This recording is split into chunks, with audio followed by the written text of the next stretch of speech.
سورة الانفطار۔ اعوذ باللہ من الشیطان الرجیم، بسم اللہ الرحمن الرحیم۔ اذا السماء انفطرت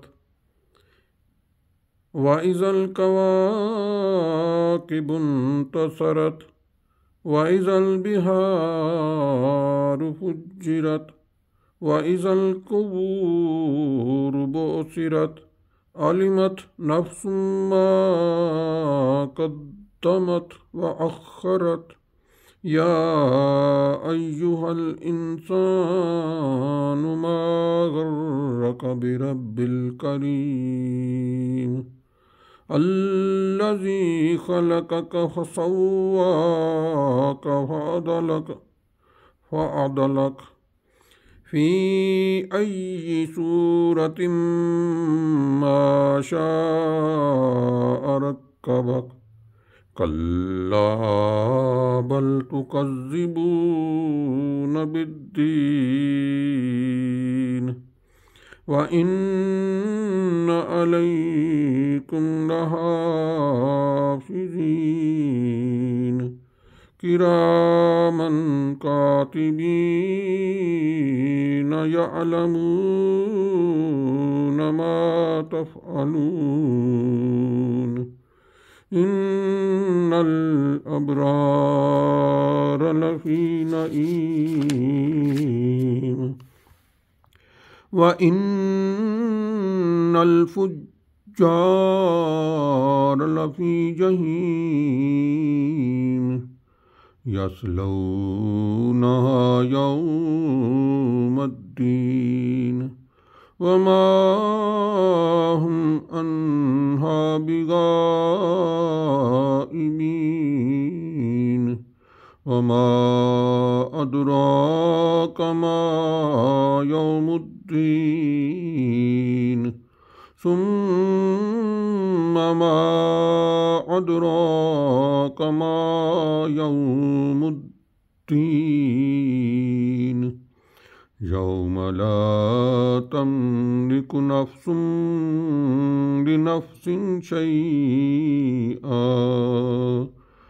وَالْأَمْرُ يَوْمَئِذٍ لِلَّهِ۔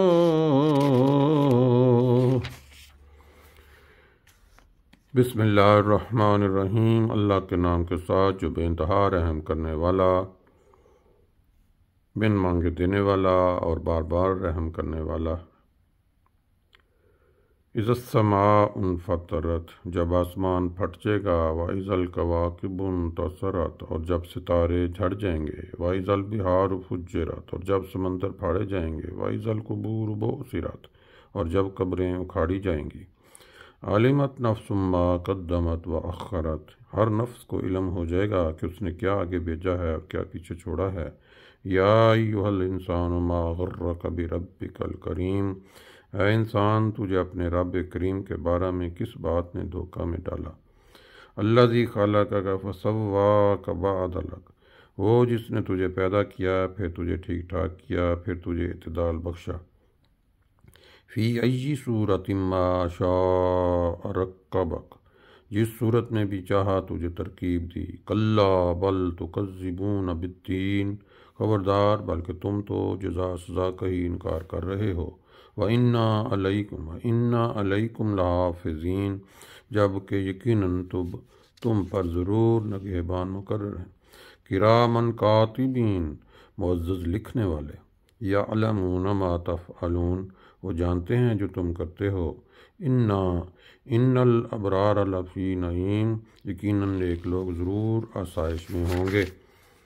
وَإِنَّ الْفُجَّارَ لَفِي جَحِيمٍ، اور یقیناً بدکردار ضرور جہنم میں ہوں گے۔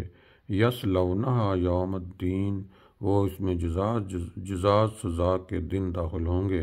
وما ہم عنہا بغائبین، اور وہ ہرگز اس سے غیر حاضر نہ رہ سکیں گے۔ وما ادراک ما یوم الدین، اور تجھے کیا بتائے کہ جزا سزا کا دن کیا ہے۔ ثم ما ادراک ما یوم الدین، پھر تجھے کیا بتائے کہ جزا سزا کا دن کیا ہے۔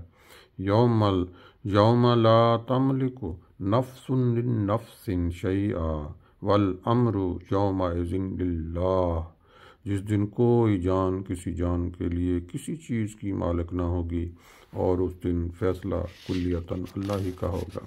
اب اس کی مختصر سی جو تفصیل ہے، صورت کا تعارف ہے، وہ بھی ذرا سن لیں، جو کہ ہمارے قرآن پاک میں جو اکثر صورتیں آتی ہیں، جو مضمون آتا ہے، اس کی تھوڑی تفصیل بتائی جاتی ہے تاکہ ہر پڑھنے والے کی سمجھ میں آ جائے۔